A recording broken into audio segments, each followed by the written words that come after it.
What's up everyone, Criddle here, and in this video we're going to go over the Spellblade class in Monsters and Memories. We'll cover how I would build the character as stat priority, the Spellblade's role in a group, how well the Spellblade can solo, and finally take a look at some of the skills and abilities. The Spellblade is primarily a melee DPS class with basic melee abilities which are augmented by wizard spells, creating a unique hybrid.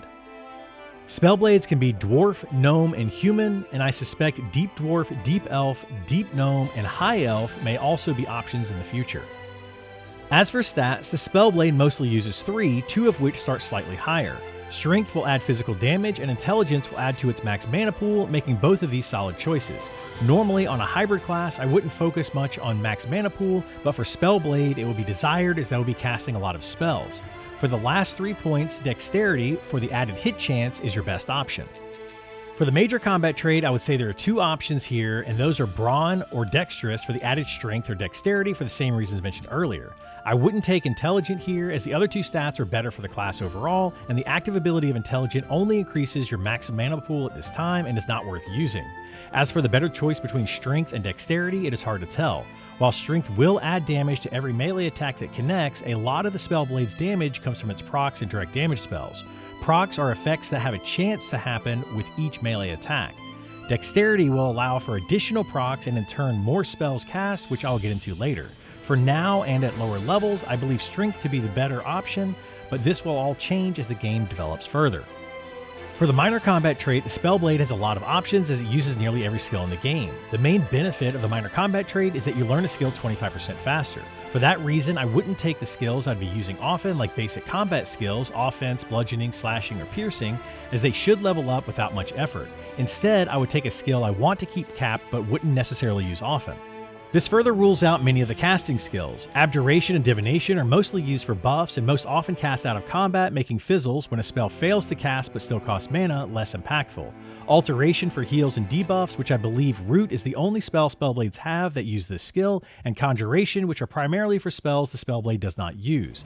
Lastly is Evocation, which the Spellblade will be casting more than any other spell. Channeling is also a casting skill, but that has a chance to level with any spell cast, so it should not be an issue. This leaves Defender, Shieldman, and Knife Thrower. I highly doubt any Spellblade will be throwing knives, and most will not use a shield as they can dual wield at level 10, making Defender the default choice. There is a chance you could pull aggro from the tank or may need to off-tank temporarily, and Defender will help reduce the amount of damage you take, so keeping that as high as possible while not having to use it often is beneficial. Major non-combat trait is generally the same for every class, and I would choose Master Artisan if I plan to do trade skills or Forage for the free food and water. Fast and slow metabolism, in my opinion, are not worth it, as food is fairly cheap and easy to obtain, and currently Endurance doesn't do much other than allow you to jump a few extra times. As for Iron Lung, it is easily replaced with the Endure Breath spell. While Infravision and Ultravision can be nice for seeing in the dark, you can also use light sources or adjust your monitor to compensate. And finally, we have the minor non-combat trait, which is up to you. Choose whichever trait you want based on the trade skill you want to level, or if you want to level several, find the one that would be most difficult for the extra 5% chance to skill up. As for skills, Spellblades start off with all the basic combat and casting skills needed. They will unlock Channeling, which helps prevent interrupts when taking damage while casting, and Meditation, which gives mana while sitting, at level 8. They also receive Dual Wield and Double Attack at level 10 and 15 respectively. I suggest returning to your trainer at these levels and putting 1 point into each of them to get them started. For abilities, Spellblades don't have many even though they are primarily melee DPS. They do start off with Strike for some added damage and Taunt to pull threat when needed, and at level 3 they can Kick to interrupt spellcasters.